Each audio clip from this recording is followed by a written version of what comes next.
Brad Simpson, the husband accused of killing his wife, is set for another court hearing today. I'm Sarah Forgany with your KENS 5 News now. Now, this time, Brad's hearing is for child custody. In December, Brad Simpson was ordered to have no contact with his youngest child and could only send letters to his teenage son. His older two children, they were able to decide if they wanted to stay in touch with him. Today's hearing could change those conditions Brad has with his younger children. Right now, CPS has to review any letters sent by Simpson before it gets to his son. In Brad's last discovery hearing in March, his attorneys were trying to get the case thrown based on evidence they've gathered so far from the state. I do think I have enough evidence to proceed with the motion to quash now, so I would just ask for a hearing on that within 30 days. Simpson is expected to be back in court on April 22nd for that motion to quash the indictment. A trial date for Suzanne's death still has not been set. As for today's child custody hearing, that'll be going on this afternoon at 3 p.m. Earl Stedemeyer, KENS 5. Interesting findings from two new studies. They show drugs used for diabetes and weight loss have shown to have other added benefits, like curbing dementia. Those studies suggest the class of diabetes drugs that includes Ozempic and Wegovy can protect against dementia. One of the studies even revealing the drugs can cut the risk by 45%. Both cases analyzed diabetes patients who were using these drugs in 2014. However, they say more research needs to be done to see what the effects might be on people without diabetes. New concerns over Governor Abbott's special election announcement to fill Congressman Sylvester Turner's vacant House seat. Turner passed away last month, and now some Democrats claim the governor delayed that special election on purpose.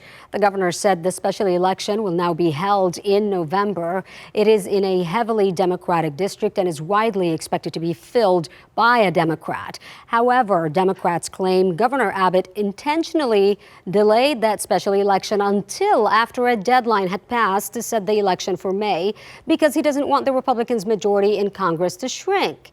Abbott said his decision was based on his desire to give election officials in Harris County more time to prepare. The chance of a lifetime for a Lytle High School teacher and coach. Today, Jay Tope will get to live out one of his childhood dreams. He's a contestant on Wheel of Fortune. KENS 5 reporter Mike Jimenez caught up with the educator about spinning his way onto the show. You're hitting a three? Since 1982, Lytle ISD teacher and coach Jay Tope Second to first. has been a big Wheel of Fortune fan. Watched it with my parents, always watched it. Anytime I was at their house, I was at 6:30, we're watching Wheel of Fortune. Tope says he has always wanted to be a contestant on the show and says as he got older, Charge that ball. felt like time was running out. So I decided I was gonna go ahead and audition.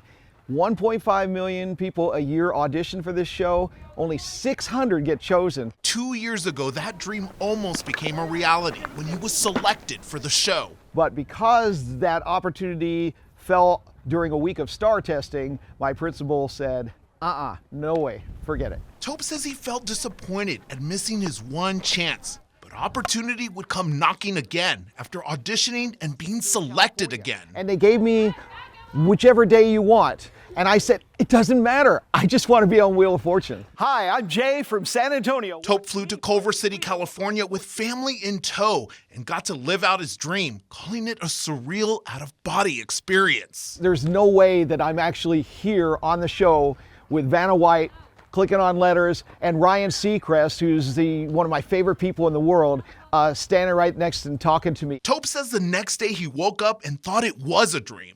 On Tuesday, the world will get to see him live out that dream, including the Lytle community. Hey, perfect. Who will be right there with him in spirit with every consonant and vowel. I was in HEB this morning and had somebody come up and said, good luck tomorrow on Wheel of Fortune.